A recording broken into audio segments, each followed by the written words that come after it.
இன்றே டவுன்லோட் செய்து உங்கள் ஃபேவரட் ஷோக்களை என்ஜாய் பண்ணுங்க.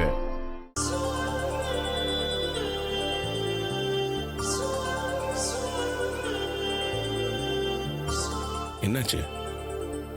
நீதான் என் ஃப்ரெண்ட்ஸ் எல்லாரையும் இங்க வர வச்சியா? உன் ஃப்ரெண்ட்ஸ் உளறிட்டாங்களா? ஆமா, இப்பதான் சொல்லிட்டு கிளம்புனாங்க.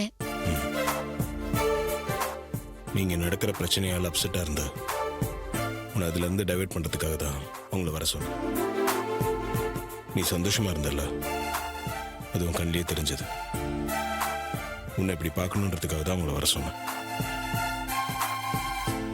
உன்ன மாதிரி ஒரு புருஷன் கிடைக்க நான் கொடுத்து வச்சிருக்கணும்னு என் ஃப்ரெண்ட்ஸ் எல்லாம் சொன்னாங்க. என் மனசுல இருந்ததை தான் அவங்களும் சொல்லிட்டு போனாங்க. இந்த மாதிரி ஒரு வைஃப் கிடைக்கிறதுக்கு நான் தான் கொடுத்து வச்சிருக்கணும். அதெல்லாம் இல்ல. உன் அன்பு, பாசம், அக்கறைக்கு முன்னாடிலாம் இது ஒண்ணுமே இல்ல. டேய், சரி, நம்ம 2 பேருமே அதிர்ஷ்டசாலி தான். ஓகேவா?